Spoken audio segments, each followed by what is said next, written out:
How in the world can the NFL not have access to a replay feed? How is that possible? I wish I had an answer for you because, I mean, if you were watching the game or if you went back and watched the game later on, I mean, they could have used NFL Game Pass or they could have fired up the Fox feed and they would have had access to it. It was so blatantly clear that Carson Palmer threw that ball and was trying to throw to David Johnson that I think it was Sam Rosen and Moose Johnson who were doing the call. They're like, that's pretty clearly a pass, guys, and I'm sure that the NFL will I'm sure this will be overturned. And they were stunned by it, and it gets back to I don't think that replay should control everything in the game, and I hate that I kind of hate that technology is so smothering in terms of how it affects what we see in these games. But I do think that there's an easy opportunity for the NFL in this giant control room that they have in New York. I've been in there. It's nice. It has lots of televisions. It's full of people watching football on Sundays. That they could say, hey, referee, what we're seeing is that was an incomplete pass. Yep. Do not. I mean, the NFL needs to. It's an over-controlling entity in the first place. Be over-controlling when it comes to replay, and just step in and make sure that the calls get right on the field. It's wild to me that they allow it to continue to be missed. Yeah, it sounds like an easy backup system, right? If you, because they knew the system was down, right? They knew they had to reset it, so it seems like an easy thing just to keep the NFL offices you're talking about on hold. Another thing that's coming out of the NFL office, this is an investigation of Ezekiel Elliott. And the more I try to figure out what's going on, the more confused I get. What's going on with this? Yeah, it's odd. Jerry Jones spoke on 105.3 The Fan this morning, a CBS Sports Radio affiliate in Dallas.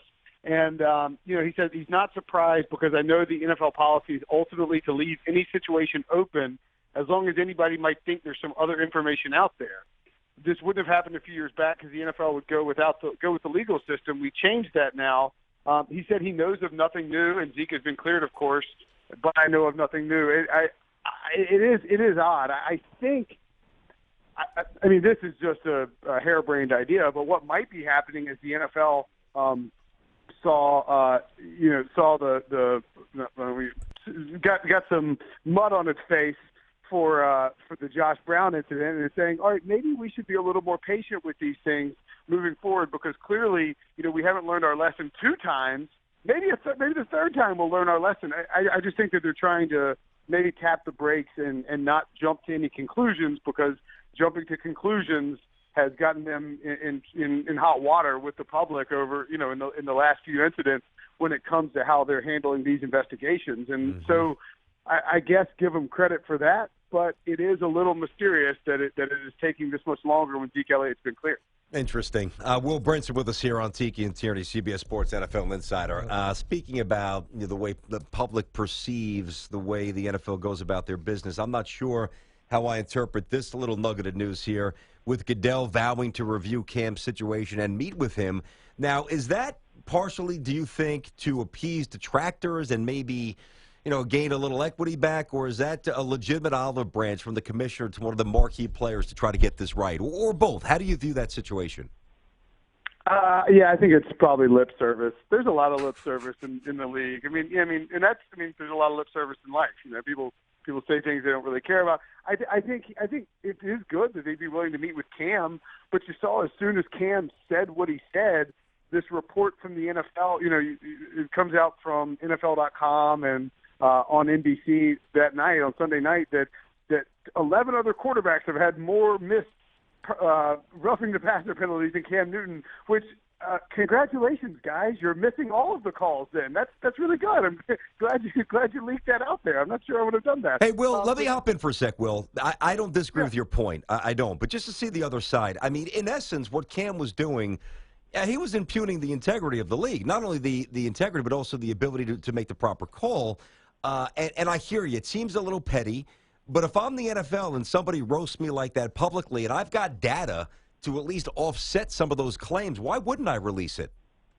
Oh yeah, no, I get it. Okay, I see why you release it. I just think it's hilarious that when they're like, actually, Cam, you're wrong. It's like we're missing tons of calls. I just think the irony that was my take too. Is hilarious. And, the thing with Cam, I mean, I just think I don't think that I don't think this is a matter of nobody caring about Cam's safety. I think it's a matter of it being really, really difficult for referees in live game action to treat Cam the same way they would Tom Brady or even even Russell Wilson, any quarterback who is not the physical freak that Cam Newton is. And I think to make a parallel to a different position that is less seemingly violent but still an issue within the rules, the Julio Jones thing. I mean, we've seen Julio Jones, who is the biggest, fastest, strongest, highest jumping freak out of all the wide receivers in the NFL. He's having trouble getting these pass interference calls late in games. We saw it, against the Seahawks and then the week after as well.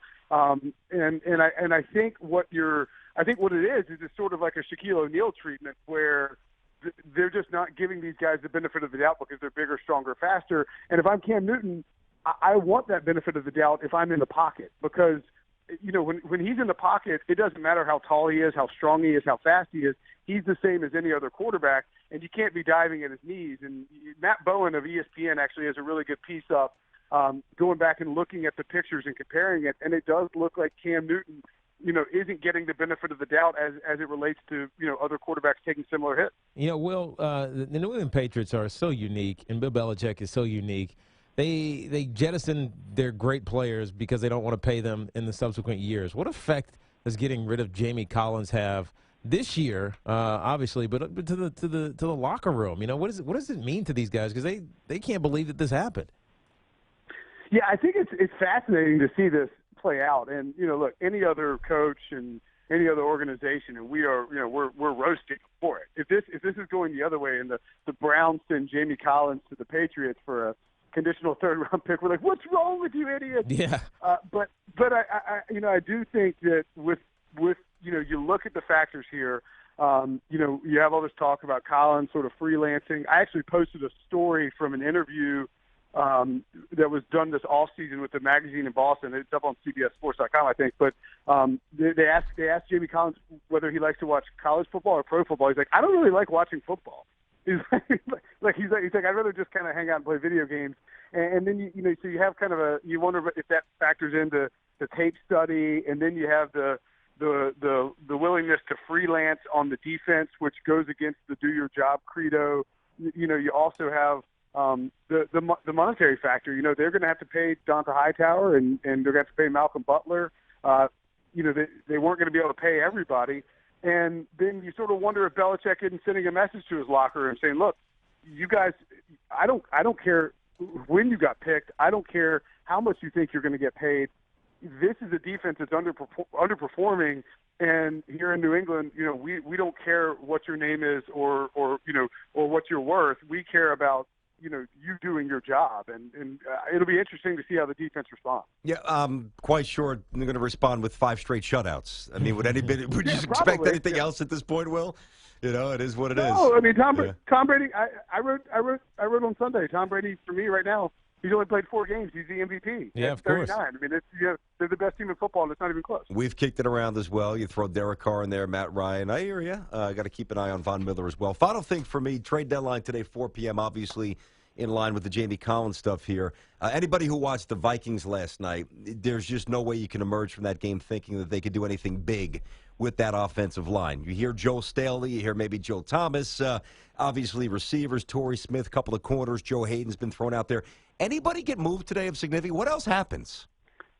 I think, I'll play the percentages and say that, even with the Jamie Collins stuff, it's more likely than not that nothing happens. The Vikings, I think there is a lot of this guy's falling around Minnesota. Maybe they're still 5-2. They're still a good football team with a great defense that's played better at home. But yeah, that offensive line needs help. I just don't know that if you're Minnesota and you've already surrendered your first-round pick for Sam Bradford next year, and you're dealing with major crunches in cap space, that you can go out and make that trade for a Joe Thomas or a Joe Staley. Not even.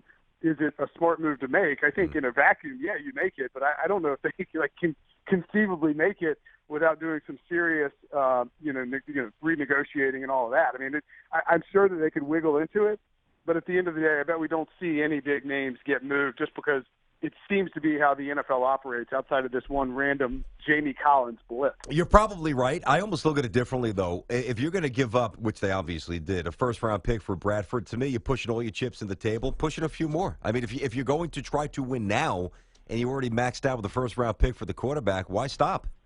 Protect them. I'm with you, and I think the other thing too with Joe Thomas and Joe Staley is you're not just shoving in for this year. You know, I mean, these are guys that are going to help you in 2017 too. That's true. If I'm the Carolina Panthers and I'm 2-5 and my defense is playing well and I need some help on the offensive line to protect Cam, as we talked about, I'd consider doing it too because they got some cap space as well.